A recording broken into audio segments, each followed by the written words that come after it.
Welcome to News About Geology. Today, we're jumping right into a real-life geological detective story. We're talking about the high-tech, super clever hunt for our planet's most critical copper deposits. So let's start with a number, 70%. What if I told you that this single number is pretty much the key to understanding our entire global copper supply? It's a huge figure, and it all points to one very, very special kind of geological treasure. Yup, that's right. Over 2/3 of all the copper we use comes from what geologists call porphyry copper deposits. These things are the absolute giants of the mining world. They're the engines that power everything from our electrical grids to the smartphones in our pockets. So what exactly are they?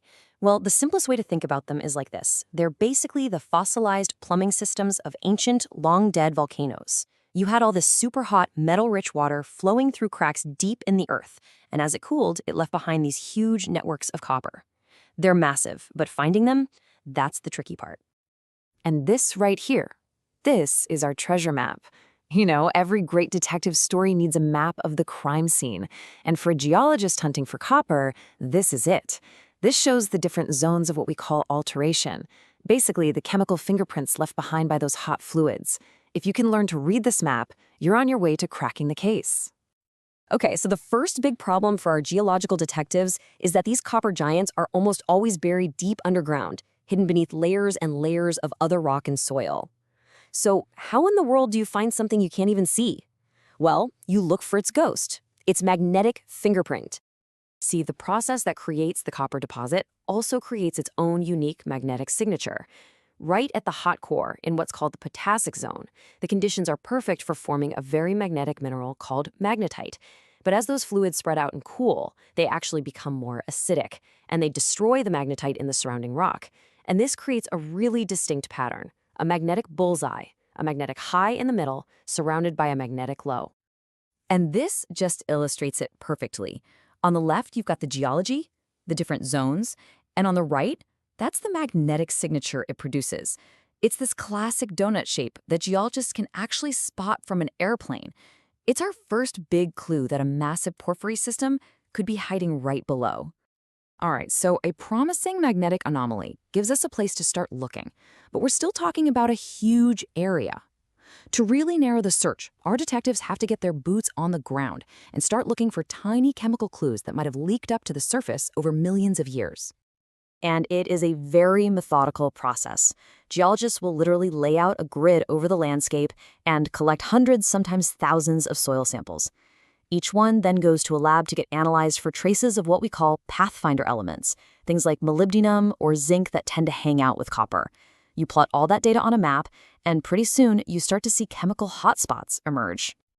And the payoff for all that painstaking work? It's incredible. You can go from a bunch of dirt and bags to these stunning 3D models of the hidden ore body. This lets geologists see the size and shape of the prize long before any major work begins. It basically turns that geophysical ghost into a solid, tangible target. You know, this whole process, from flying a magnetometer over a field to building a 3D model from soil samples, it's just an amazing detective story playing out in the real world. And hey, if you find this kind of deep dive as fascinating as I do, I really have to recommend checking out the YouTube channel of PGO Ricardo Valls. He's got some truly great content for anybody who's passionate about geology and earth science.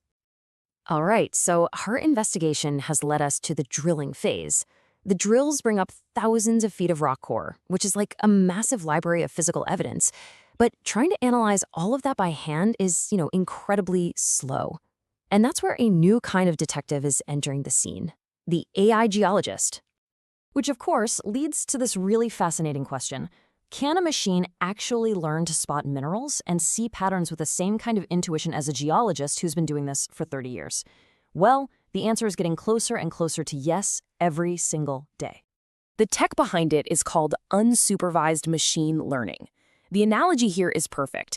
It's like giving a detective a huge box of unsorted evidence from a crime scene. Without anyone telling it what to look for, the AI just starts grouping things based on their similarities, and in the process, it can find subtle patterns that a human eye might completely miss. And this is the evidence locker. A single piece of drill core like this one contains just an insane amount of geochemical data. To you and me, it's just a piece of rock. but to the right kind of instrument, it's an open book filled with clues. So here's how the magic trick works. It's a powerful two-step process. First, a scanner creates these incredibly detailed chemical maps of the core. Then, the AI algorithms get to work on those maps, automatically grouping together pixels with similar chemical signatures to identify exactly what minerals are there and where. It's amazing.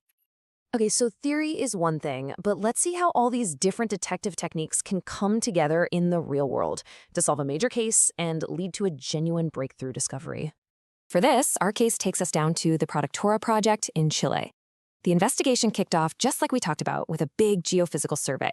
And look at this. It immediately lit up with 4 huge promising targets, spread out across a massive 6.5-kilometer footprint. Right away, the hunt was on. So the geologists started interpreting these geophysical fingerprints.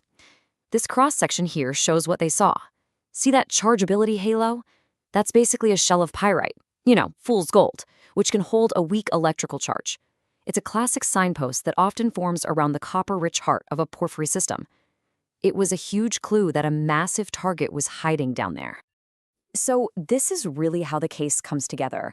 They started with a massive clue at the surface, which led them to use advanced geophysics to see through solid rock and zero in on specific places to drill. It's a perfect example of what geologists call the exploration funnel.